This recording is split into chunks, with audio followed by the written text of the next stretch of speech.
Welcome back to Ade's Corner. My name is Ade, owner of the Wellness Club, a wellness company.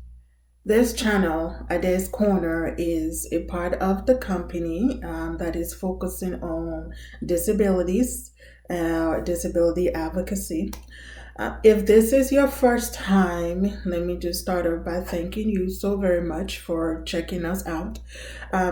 Please like this channel, subscribe to this channel, and share the video. Okay, because at Ade's Corner, we focus on the subject of disabilities and how to work towards bringing on wellness to the topic, as well as give tips on advocacy. Please, again, like this video, click the subscribe button, and do not forget to share so that click the notification button rather, so that whenever we upload a video, you will be notified. And click the subscribe button as well and share. Thank you so much. You sharing this channel with your friends and loved ones, people that you know will be interested in what we are talking about. All right, so let's pick up. I hope you've had a wonderful day. Okay, let's just start from there. It's a beautiful day. To pick up from where we left off, the last time we talked about what is a disability, the types of disability that there are, physical disability, and the invisible ones, right? So today we'll be talking about living with physical disability without the support. Right? There are people who have physical disabilities and they have the support system that is needed. They have caregivers, their loved ones around, or even those that are paid, family members come around to help those people who have physical disabilities, right?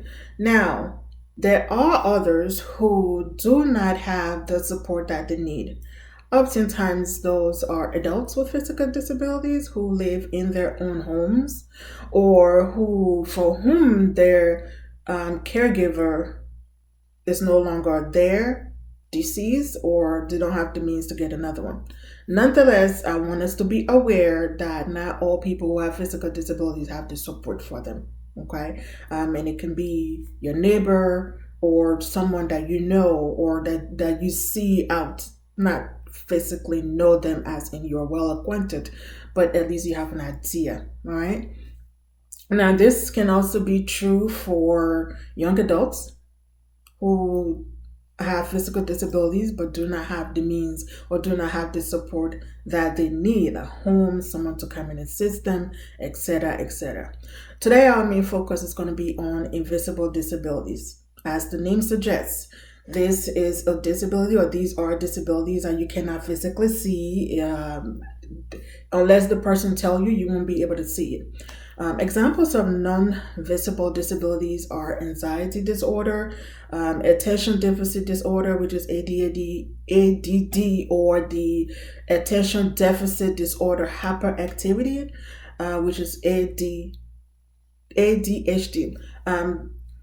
In other words, this is a problem. This is a disability that affects your attentiveness, the control of or the lack of control. Then there are this autism, Lyme disease, etc. Now, some people are born with these disabilities. Others just happen to get the diagnosis later on. So it's either you have it when you were born or it shows up later in your life. Regardless of the invisible disability, it is very important that we include everyone in our daily activities. It is extremely important. If you're not sure if someone is disabled physically or not, it is always best to ask them. Ask them. Do not assume. Don't look at someone and assume that they're not disabled. That is a big no-no. I've heard stories where people would try to go and park and they have their disability decal either to the back of the car and they're reversing and other people can see it, and then they are looked at as they are stealing a disabled person's place until that person come out and you check their license plate. So do not assume that someone is not disabled. If you're not sure, ask. And the reason why it is important for us to include our families who have disability, physical or non-visible disability, other than the fact that we're all human or all need to be equally treated, just remember, they didn't ask to be born with this disability. No one did. right? Because if we all had the choice to decide how we should be born, I'm sure some of us would have chosen different, from hair to nails, you just name it. We would have chosen exactly how we wanted to come on earth, but it's not up to us. We come on earth the way the big guy upstairs decides. Now, we're not asked to be born, and they're not asked to be born the way they are, so we shouldn't penalize them by staring at them, mocking them, or treating them like they're less than of human being. Also, include someone who has a disability in either the if that person is in your family or your friend's family, or is at your job or your school. Include them, because chances are you know someone who has a disability. They always feel alone, they feel ostracized, they feel like they're outcasts. So including them in your different activities is crucial, makes them feel like they belong.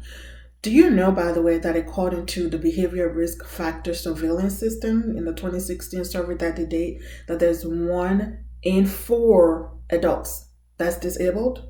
Do you know that? I mean, that's just the adult survey. That's not even touching the children's survey. If they were to do that, just imagine, right? Now, in addition to some of those other disabilities that I named earlier, of the non-visible disabilities, there are some that schizophrenia is another invisible disabilities. All right. Again, chances are you know someone who is disabled, whether it is a physical disability or an invisible disability. You know someone who is. We are supposed to treat them like they want to be treated. All right, they're not asking for pity. We're not asking for pity. It's just a basic human right. As you want to be treated, we are all human. We're all part of this race. Treat each other as you want to be treated. And while we're at it, right, let's teach our children to have a genuine care and love of our fellow humans who happen to be disabled.